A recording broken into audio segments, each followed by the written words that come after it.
Good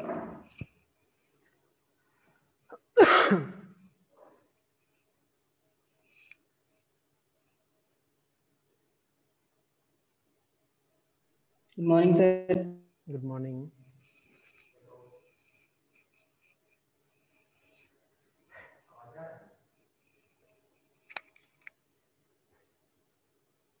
आ जाए, 1-2 minute फिर start करते हैं।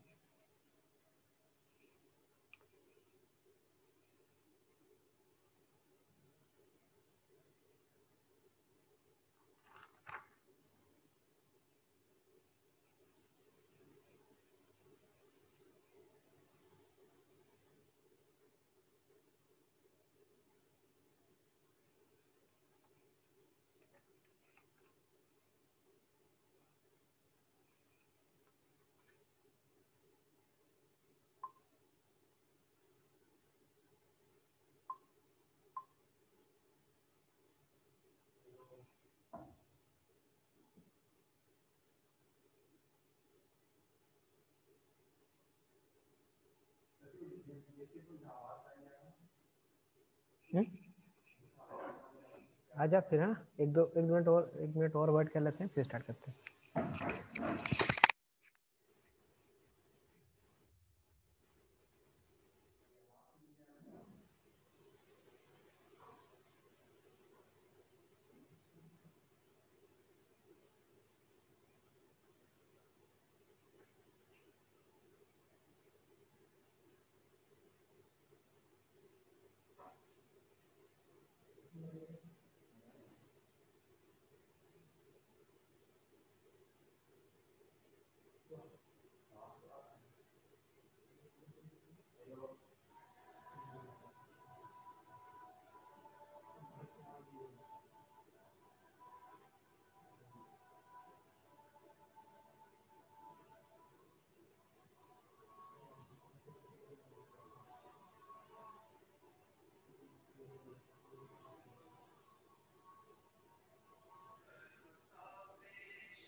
उसमें कौन सा है?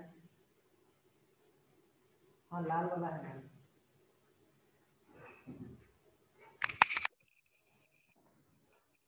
हेलो, ठीक है, चलो स्टार्ट करते हैं हम लोग। Yes sir. आज हम लोग स्टार्ट करेंगे फॉर्जिंग। एक न्यू चैप्टर है।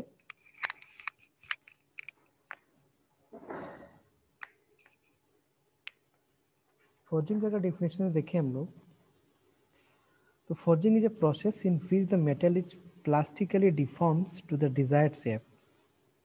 ठीक है, by applying pressures with the help of pair of dies. One die is stationary and another is linear motions. Forging process can carry out both in the hot and cold work stress of the metals. तो forging थोड़ा सा related है हम लोग का strength of material से भी। ठीक है, स्ट्रेंथ ऑफ मटेरियल्स या फिर मैकेनिकल प्रॉपर्टीज ऑफ स्टील्स का जो जितने भी प्रॉपर्टीज था, हार्डनेस, टफनेस, प्लास्टिसिटी, इलास्टिसिटी क्या होती है, ये सब जानने का जरूरत पड़ेगा तुम लोग को। तुम लोग पढ़ा है ना, 3rd सेमेस्टर में था स्ट्रेंथ ऑफ मटेरियल, या फिर मटेरियल साइंस किस में था? हेलो सर 3rd सेम में था सर। कोई 3rd ग्रुप में सेम में मैसेज कर रहा है। मटेरियल साइंस किस में था? सर 3rd सेम में सर इंजीनियरिंग मटेरियल था। हाँ हाँ हाँ, तो उसमें तुम लोग ये स्टील्स के जितने भी प्रॉपर्टीज वगैरह हैं ये सारे तुम लोग पढ़े थे ना। हार्डनेस क्या होती है, टफनेस क्या होती है, ब्रिटलनेस क्या होता है, मेलेबिलिटी क्या होता है, डक्टिलिटी क्या होता है, प्लास्टिसिटी क्या होता है, इलास्टिसिटी क्या होता है। तो फोर्जिंग में इसी से रिलेटेड है। ठीक है, प्लास्टिसिटी।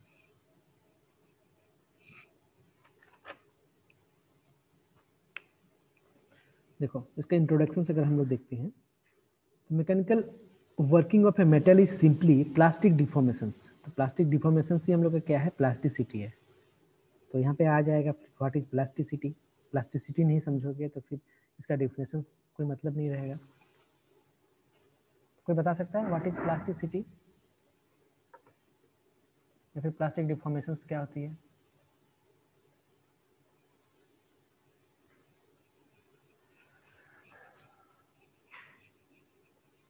सौरभ?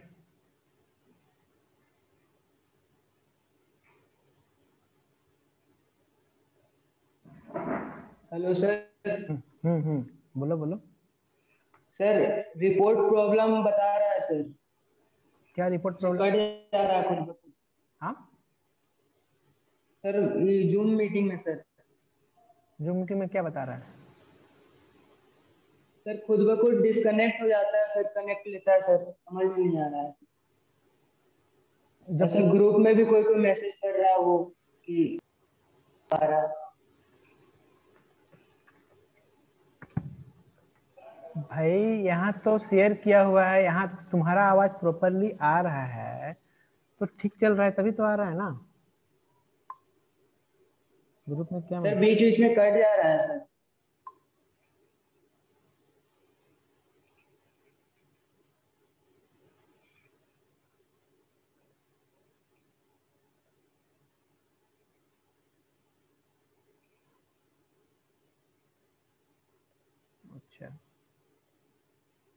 अच्छा ठीक है। अरे वो मैं इनेबल नहीं करके रखा था इसलिए ऐसा हुआ था।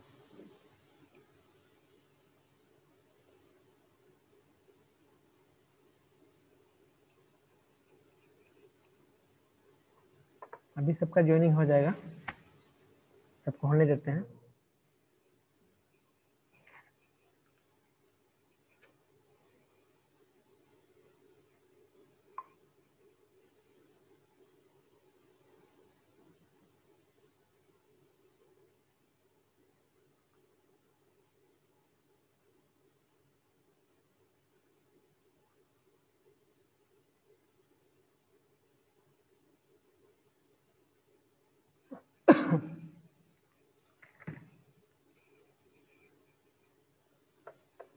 सब ठीक है? अभी आ रहा है? सब कोई ज्वाइन हुआ? क्यों रीज्वाइन दिखा रहा है? ज्वाइनिंग दिखा रहा है। अभी तक 4 लड़का अभी भी वेटिंग में है। 3।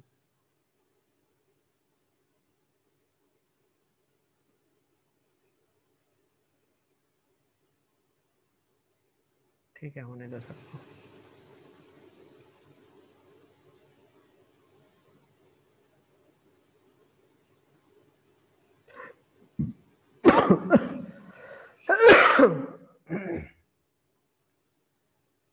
सारे कोई आ गया ना? अब कोई वेटिंग में नहीं है?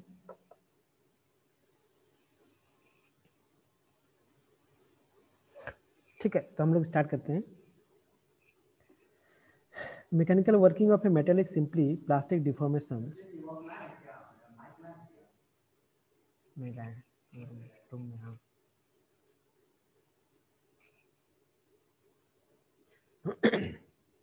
Mechanical working of a metal is simply plastic deformations perform to change. उसमें करिए ना लास्ट वाला में, और क्लास लेना है तो। अगर इसमें माइक नहीं आ रहा तो उसमें माइक आता है, इसमें हम लोग करीब करीब सबको क्लास लेते हैं।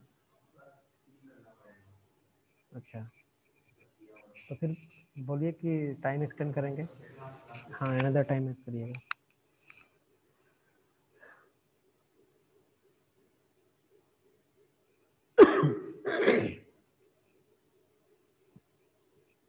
तो बताओ व्हाट इज प्लास्टिसिटी? कोई बताओ, इसमें कोई है? कौन कौन है? बादल है, Subhajit, Vishal Kumar.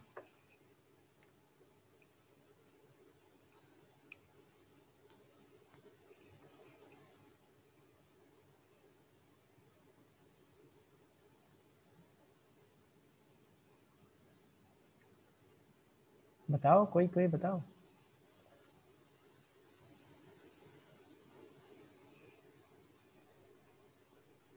The property in विच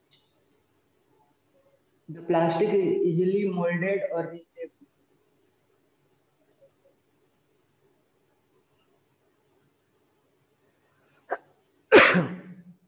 और कोई थोड़ा सा अच्छे से।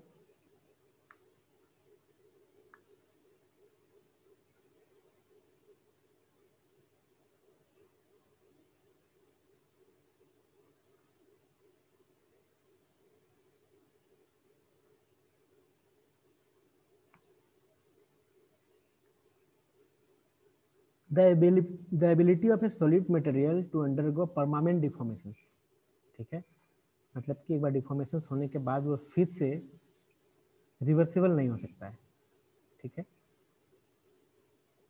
A non-reversible change of a shape in response to applied force, लोग फोर्स लगाने के बाद उसमें जो भी डिफॉर्मेशन होगा फिर से पहले वाले शेप में वो नहीं आएगा।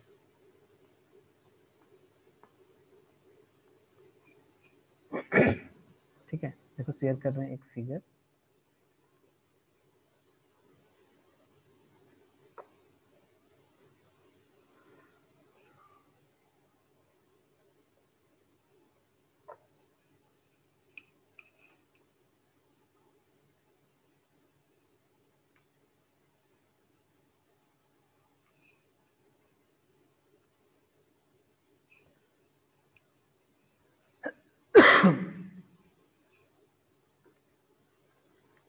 ठीक है, the ability of a solid material to undergo permanent deformation and non-reversible change of shape in response to applied force.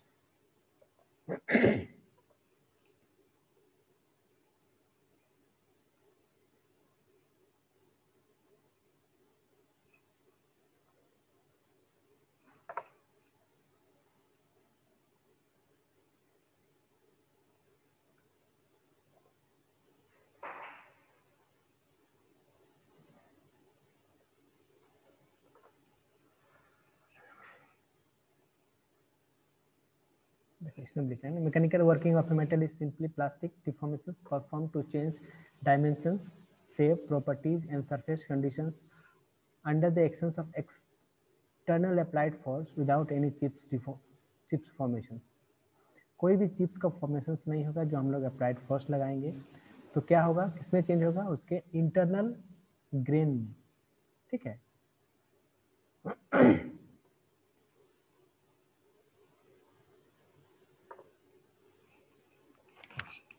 वैसे अगर फोर्जिंग का हम लोग डेफिनेशन देखें तो forging is a process in which the metal is plastically deforms to the desired shape by applying pressures with the help of pair of dies.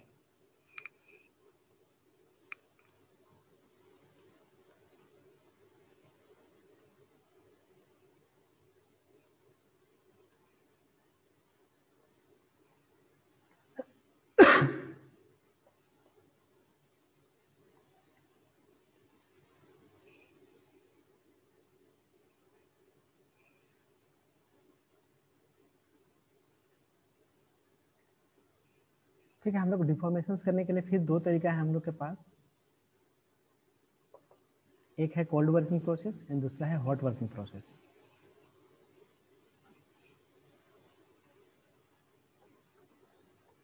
Forging करने के हम लोग के पास दो तरीके हैं, एक है कोल्ड वर्किंग प्रोसेस और दूसरा है हॉट वर्किंग प्रोसेस, ठीक है। The principal process for plastic working are rolling, forging, extrusions, spinning, drawing, ये सारी चीज़ हम लोग कर सकते हैं हम लोग किसके थ्रू में, cold working and hot working के थ्रू, जो कि पूरे किस में आएगा, प्लास्टिक डिफॉर्मेशन नहीं आएगा, परमानेंट डिफॉर्मेशन होगा, ठीक है। इस सब के बारे में हम लोग डिटेल से आगे भी पढ़ेंगे इसमें।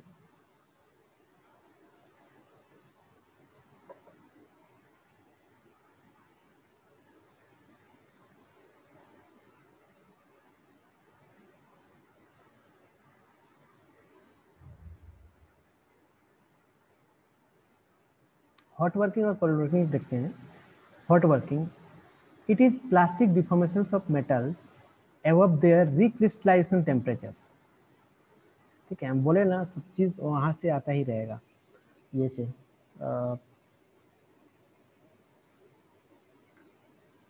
कौन सा चैप्टर था, इंजीनियरिंग,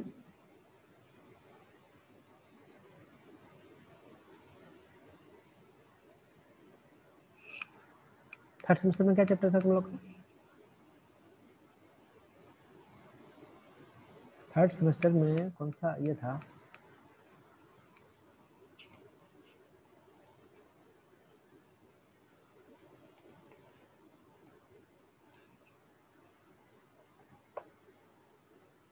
क्या आवाज नहीं आ रहा है क्या?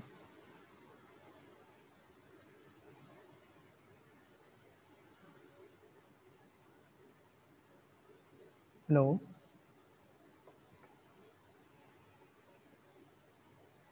हेलो,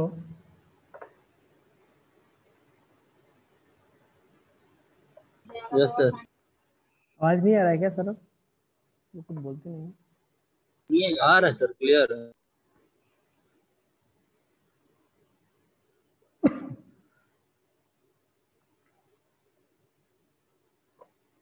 तो देखो यहाँ पे फिर से आना है recrystallisation temperature. What is recrystallisation temperature? Recrystallisation क्या होता है?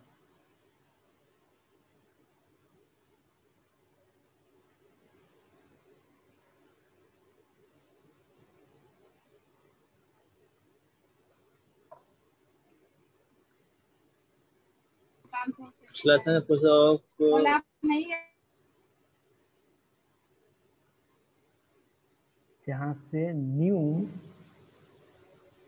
ग्रेन बनना स्टार्ट होगा या फिर चेंज उसका स्ट्रक्चर उसका क्या होगा, वहां से चेंज होगा एक पार्टिकुलर पॉइंट से। ठीक है। Recrystallization defined as the process in which the grain of a crystal structures come in a new structures or new crystal shapes. ठीक है। तो एक पार्टिकुलर टेम्परेचर होगा उसका जहाँ से उसका ग्रेन का स्ट्रक्चर चेंज होना स्टार्ट होगा, उस टेम्परेचर को बोलेंगे हम लोग रिक्रिस्टलाइजेशन टेम्परेचर। ठीक है। तो वही बोल रहा है it is plastic deformations of metals above their recrystallization temperatures. Hot working of steel required to heat steels near 1000 degree Celsius for plastic deformations. कितना डिग्री सेल्सियस होगा? एक नियर बाई 1000 डिग्री सेल्सियस के बाद हम लोग का प्लास्टिक डिफॉर्मेशन स्टार्ट हो जाएगा। ठीक है। उसका स्ट्रक्चर्स में चेंज आना स्टार्ट होगा। किसमें? हॉट वर्किंग में। ठीक है। Hot working of steels involves the deformations of FCC austenite. ठीक है। एफसीसी का क्या फुल फॉर्म है? Face centre cubic.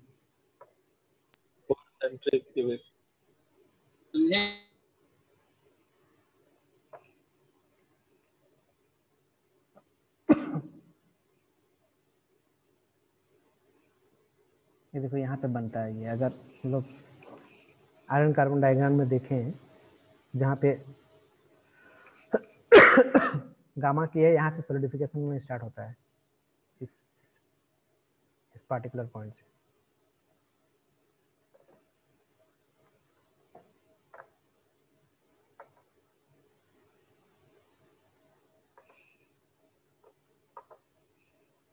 इसका स्ट्रक्चर देखें हम लोग, इसका फिगर, तो ये है बीसीसी और ये है एफसीसी। देखो इसमें फेस सेंटर पे भी एक एक किया है।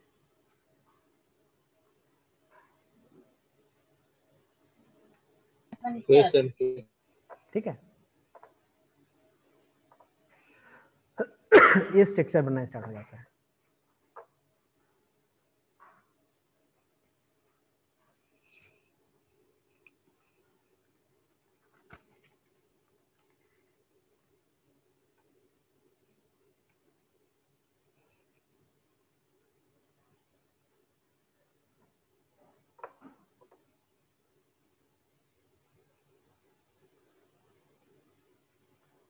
तो ये सारे जो भी चीज़ है ना, rolling, forging, extrusion, steeping, drawings, ये सारे हम लोग ये दोनों मेथड से ही हम लोग कर सकते हैं, cold working and hot working process से। अब आगे देखना है कि किसको किस तरह का शेप चाहिए, उसके अकॉर्डिंगली हम लोग किस प्रोसेस को किसके अकॉर्डिंगली करेंगे हम लोग। ठीक है। रोलिंग का अगर थोड़ा सा अगर हम लोग समझते हैं तो it is the process of forming metal into desired shape by plastic deformations in between rolls. The crystals are elongated in the directions of rolling. ठीक है। रोलिंग एक ऐसा प्रोसेस है जिसमें हम लोग मेटल्स को क्या करते हैं, डिजायर्ड शेप देते हैं, किसके थ्रू? प्लास्टिक डिफॉर्मेशंस के थ्रू। ठीक है। मतलब जो शेप है उससे एक अनदर शेप देते हैं, किस ये से प्लास्टिक डिफॉर्मेशंस करके। उसमें क्या क्या हम लोग यूज करते हैं? रोलर्स का यूज करते हैं। दो रोल्स के बीच में हम लोग किसी मेटल्स को पास कराते हैं, उसको पार्टिकुलर हीट देके। ठीक है। हीट कितना देते हैं हम लोग, प्लास्टिक डिफॉर्मेशन बोला है, दैट मीन्स कि उसका रिक्रिस्टलाइजेशन टेम्परेचर, रिक्रिस्टलाइजेशन टेम्परेचर, उसका रिक्रिस्टलाइजेशन किसी भी मेटल्स का रिक्रिस्टलाइजेशन टेम्परेचर कितना होता है, अबव और नियर बाई 1000 डिग्री सेल्सियस, ठीक है। वहां के बाद वो रिक्रिस्टलाइजेशन टेम्परेचर में चेंज होने लगता है। तो ये अगर हम लोग कोल्ड वर्किंग में करेंगे तो हमको क्या करना होता है, प्रेशर ज्यादा डालना पड़ता है, और हॉट वर्किंग में करेंगे तो हम लोग को उसमें हीट देना पड़ता है। लेकिन फाइनली हम लोग का क्या होता है, इसमें प्लास्टिक डिफॉर्मेशन होता है, ठीक है।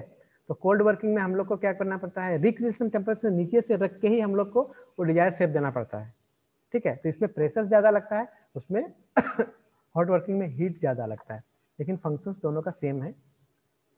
उसके बाद ये दो रोलर्स के बीच में हम लोग क्या करते हैं, पास कराते हैं एक पर्टिकुलर प्रेशर्स के थ्रू, और हम लोग को जो डिजायर्ड शेप चाहिए होता है वो शेप मिल जाता है।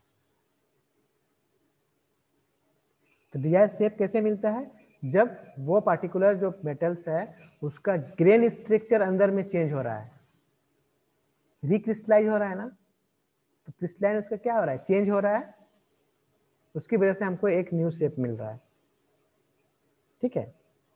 रोलिंग्स में रोलर्स के बीच में पास कराते हैं। फोर्जिंग में क्या होगा, it is the process in which the metal is plastically deform to the desired shape by applying pressures with the help of pair of dies. Forging भी उसी तरह का प्रोसेस है जिसमें हम लोग का प्लास्टिक डिफॉर्मेशन होता है, लेकिन इसमें हम लोग क्या करते हैं, डाई का यूज करते हैं, दो डाइज का यूज करते हैं, एक ऊपर एक नीचे रख के। अगर हम लोग अगर फिगर में दिख जाए कहीं पे,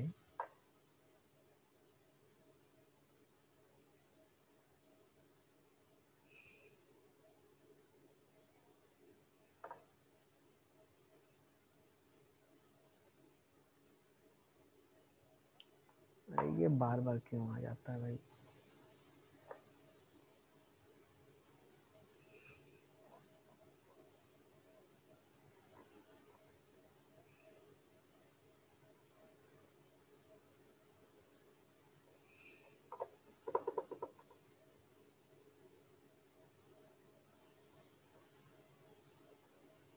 फोर्थ सेमेस्टर।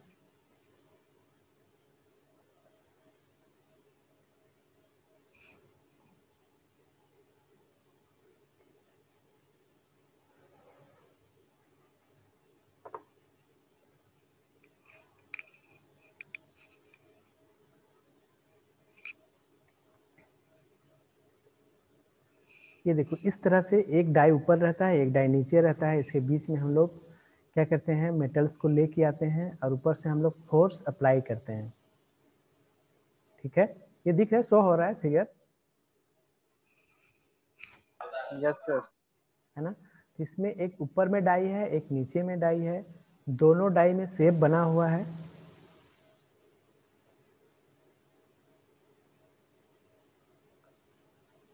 ना। इसमें एक पार्टिकुलर शेप बना हुआ है, तो इसमें जिस शेप का हमको चाहिए होता है उस शेप को हम लोग यहाँ पे डालते हैं, फिर इसमें हम लोग क्या करते हैं, ऊपर से फोर्स अप्लाई करते हैं। तो मेटल्स अगर पहले इस तरह का था, ऐसे था अगर मेटल्स, तो अब वो फोर्स अप्लाई की वजह से क्या हो जाएगा, वो जो डाई का जिस तरह का शेप है उस तरह का शेप ले लेगा वो मेटल्स। क्यों लेगा, क्योंकि उसके अंदर में क्या हो रहा है, रिक्रिस्टलाइज हो रहा है, क्रिस्टल्स उसके क्या हो रहे हैं, चेंज हो रहे हैं, किसके वजह से, प्रेशर्स की वजह से, फोर्स की वजह से, क्या हो रहा है, हीट जनरेट हो रहा है उसकी वजह से, ठीक है।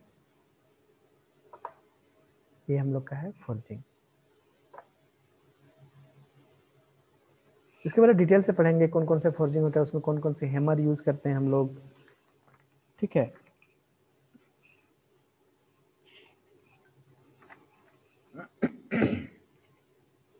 फोर्जिंग टूल्स क्या क्या है, ये सब सारी चीज पढ़ेंगे, बस अभी थोड़ा सा देख रहे थे उसको।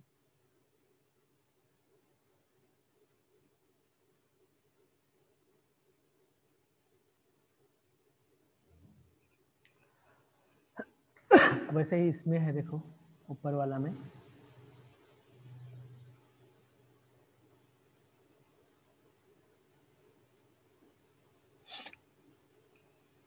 तीन स्ट्रक्चर यहाँ पे दिया हुआ है और तीन अलग अलग चीज का है। एक है कास्टिंग्स का है, एक फोर्जिंग का है, ठीक है, और एक मशीनिंग का है।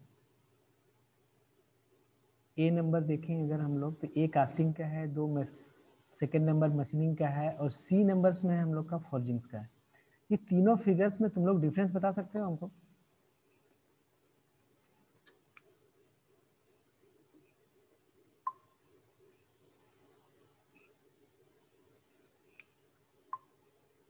कोई बताओ तीनों फिगर्स में डिफरेंस क्या है?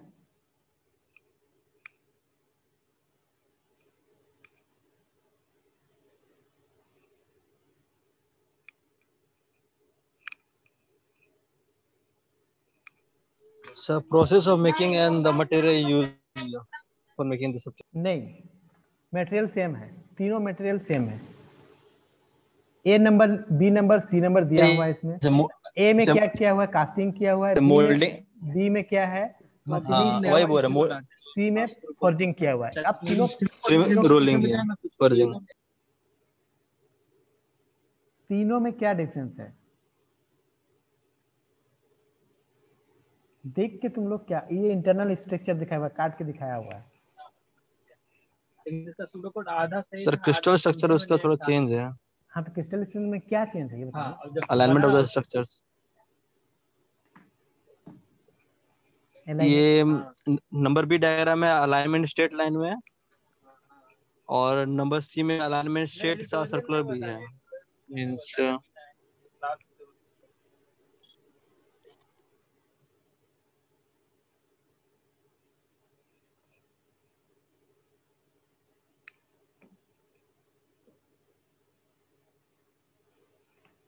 स्ट्रक्चर का डिजाइनिंग थोड़ा चेंज सर, उसका इंटरनल स्ट्रक्चर का डिजाइनिंग।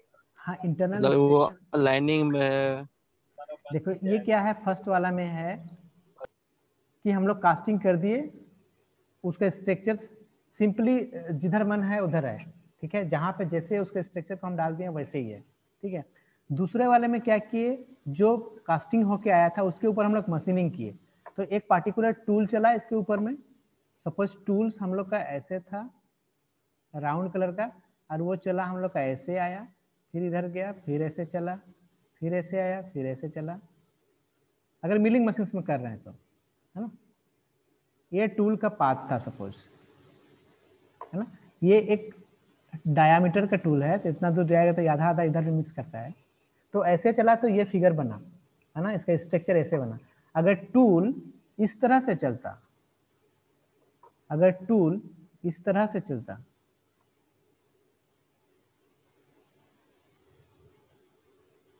है ना, तो ये जो ग्रेन स्ट्रक्चर ऐसे अलाइनमेंट ऑफ पार्टिकल डिफरेंट है। हाँ, अगर ये इस तरह से, अभी इस तरह से दिखाया हुआ स्ट्रक्चर, तो अभी उसमें स्ट्रक्चर ऐसे दिखाया हुआ रहता, इस तरह से, ठीक है। ये वाला चीज ऐसे रहता, जो इधर दिखाया हुआ है ना ये सारे, ये ऊपर की ओर रहता, ठीक है। अब सी वाला में क्या डिफरेंस देख रहे हो तुम लोग? सी वाले में क्या डिफरेंस दिख रहा है? सर्कुलर में सर वो मूव किया, जहाँ पे लॉन्गिट्यूडनल है वहाँ पे लॉन्गिट्यूडनल है, और जहाँ पे राउंड है वहाँ पे राउंड है। दैट मीन्स कि अगर इसमें लॉन्गिट्यूडनली इसका स्ट्रक्चर है तो ये तो बहुत मजबूत होगा, लेकिन अगर अब यहाँ से तोड़ना चाहे ना, बहुत जल्दी टूट जाएगा ये, क्योंकि यहाँ पे भी इसका ग्रेन स्ट्रक्चर कैसा है, इधर ही है, जबकि इसका लेंथ इस तरफ है ना। लेंथ और ग्रेन स्ट्रक्चर उसमें डिपेंड करता है एक दूसरे का। यहाँ पे ये जो पोजिशंस है, इस पोजीशंस में ये डिस्टेंस और ये डिस्टेंस कम हो गया और ये डिस्टेंस ज़्यादा हो गया। तो ज़्यादा डिस्टेंस जहाँ पे रहता है उसके अकॉर्डिंगली अगर ग्रेन स्ट्रक्चर है तो वो मजबूत होगा। तो यहाँ पे ये पार्ट को मजबूत करने के लिए हमको ग्रेन स्ट्रक्चर ऐसा डालना था, ठीक है, जो कि इसमें है ना। हम लोग इसमें क्या किए हैं, इसको मार मार के हैमरिंग करके फोर्स लगा लगा के इसका ग्रेन स्ट्रक्चर को हम लोग क्या किए हैं, चेंज किए हैं।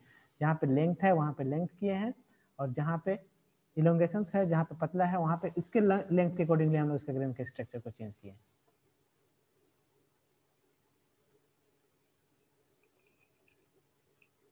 ठीक है, देखो नीचे वाला फिगर्स में फिर से दिखाया हुआ है। अगर हम लोग सिंपल मशीनिंग करते, सिंपल मशीनिंग करते हैं तो ये क्या होता है, इसका ग्रेन स्ट्रक्चर, इसका ग्रेन स्ट्रक्चर पूरा स्ट्रेट रहता है, ऐसे ऐसे, यहाँ पर भी ऐसे रहता है। सर नीचे वाला सी के लिए है ना, क्या बोले?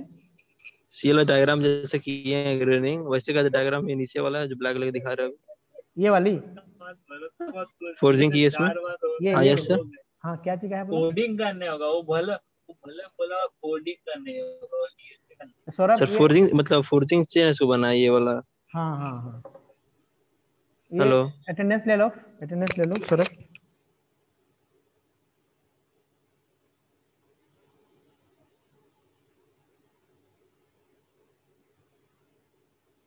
ले लिया?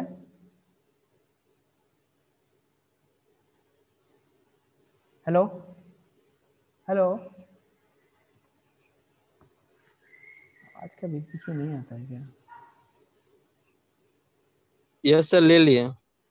हाँ ठीक है, आप क्या बोल रहे थे इसमें, इसमें क्वेश्चंस क्या था नीचे वाले फिगर्स में? फोर्जिंग ही ना हुआ है क्योंकि जैसे जहाँ सर्कुलर वहाँ सर्कुलर, जहाँ स्ट्रेट है वहाँ स्ट्रेट है हाँ अलाइनमेंट। हाँ हाँ, देखो ना, फोर्जिंग किया हुआ है तभी ये इसके स्ट्रक्चर इस तरह से बना हुआ है, वरना क्या होता, अगर मशीनिंग सिंपल किया हुआ रहता ना, अगर लेथ मशीन से मिलिंग मशीन में, तो इसका ग्रेन स्ट्रक्चर स्ट्रेट स्ट्रेट रहता है, ऐसे ऐसे, हर एक जगह वैसे ही रहता, चाहे वो मोटा है वहाँ पे पतला है छोटा है, फिर भी ऐसे ही रहता।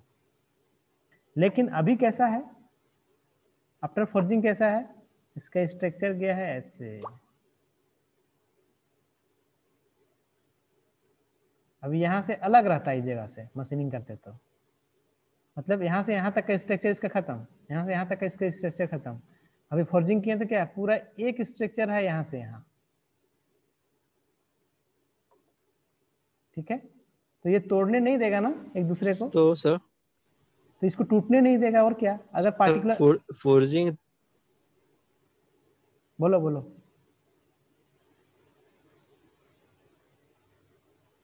बोलो, रुक सर क्यों जाते? फोर्जिंग मतलब कास्टिंग और फोर्जिंग सर कास्टिंग और मशीनिंग से ज्यादा बेटर है।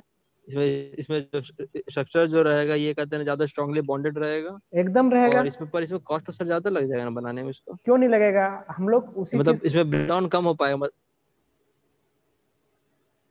ब्रेकडाउन होने की संभावना कम लगेगा और शायद कॉस्टिंग बढ़ जाए सर इसको कॉस्टिंग बनाने तो में। बढ़ेगा, लेकिन हर जगह हम इसको क्यों लगाएंगे, जहां पे इसका जरूरत पड़ेगा वहीं पे लगाएंगे ना, कॉस्टिंग तो बढ़ेगा ही, कॉस्टिंग तो यस सर। बढ़ेगा, लेकिन हम हर जगह जहाँ पे जरूरत नहीं हो हम लोग वहाँ पे क्यों लगाएं। अगर सपोज किसी घर में सीट चढ़ाना है, हमको सीट लगाना है ना, छत में यहाँ सीट लगाते हैं तो वहाँ पे एंगल देते हैं, राउंड एंगल। Yes sir. अब उसको भी अगर हम लोग फोर्जिंग करके लगाएं, उसमें कितना उसको फोर्स रजिस्ट करना है, कितना झेलना है, सिर्फ ऊपर से जो सीट है उसी को तो लोड, उसी लोड को तो लेना है कि नहीं? यस तो सर। वहां पे क्या हमको फोर्जिंग किया हुआ जॉब चाहिए, नहीं चाहिए? हाँ, वहीं पे अगर एंगल्स में ऊपर से 2 गो लेथ मशीन रखना होता तो उसको लोड बहुत ज्यादा रजिस्ट करना होता ना। तुम देखोगे क्रेन्स वगैरह जो होता है ना, पॉकलेंस वगैरह, जेसीबी वगैरह, ये सब तो नहीं होता है, हाइड्रोलिक जो मशीन आता है, यस सर। जो गाड़ी वाड़ी कहीं गिर जाता है तो उठाने आता है, उसका जो आगे का जो हुक होता है ना, हुक, वो फोर्जिंग ऑपरेशन से बना होता है, ठीक है, उसको मार मार के उसका ग्रेन स्ट्रक्चर जैसा वो शेप का दिखता है उसके अकॉर्डिंगली वो किया हुआ रहता है।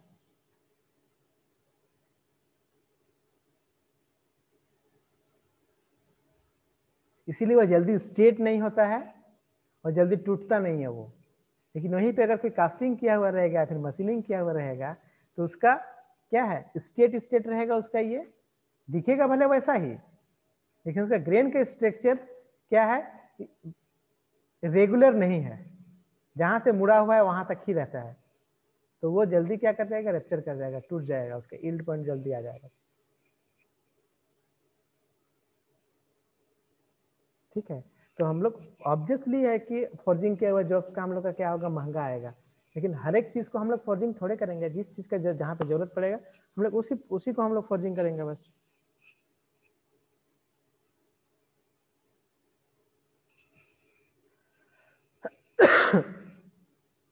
ठीक है,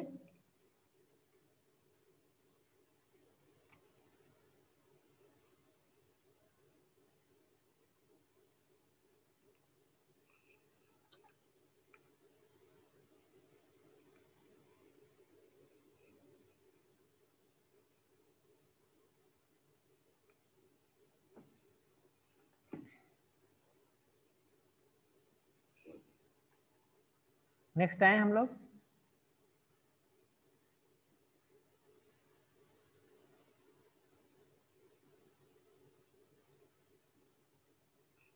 नेक्स्ट है हम लोग का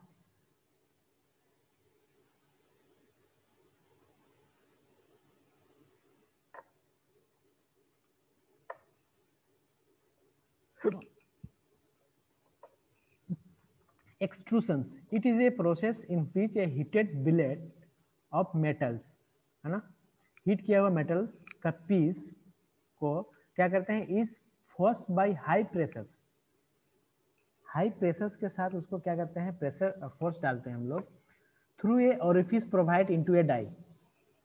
किसी भी डाई में जहाँ पे ओरिफिस छोड़ा हुआ है, एक छिद्र टाइप पे छोड़ा हुआ है, जहाँ पे ही हम लोग का डाई बना होता है, उसमें हम लोग एक प्रेशर्स के थ्रू क्या करते हैं, हम लोग का जो हीटेड मेटल है, हीटेड ब्लेड जो है, उसको हम लोग पास कराते हैं. ठीक है, इज कॉल्ड एक्सट्रूशंस. पाइप्स वगैरह जो भी बनता है, सॉलिड पाइप्स, राउंड या फिर देखा होगा रेक्टेंगुलर, वो सब सारे एक्सट्रूशन प्रोसेस से बना हुआ होता है.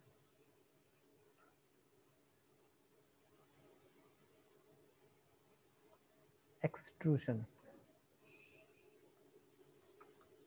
एक्सट्रूशन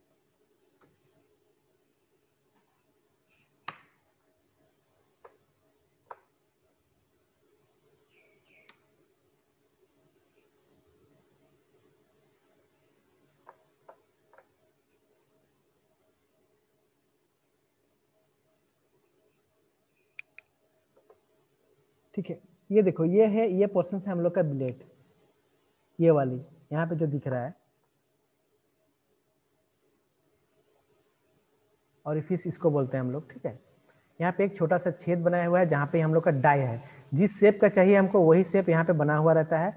और इधर हम लोग का क्या है, बिलेट मेटल्स है.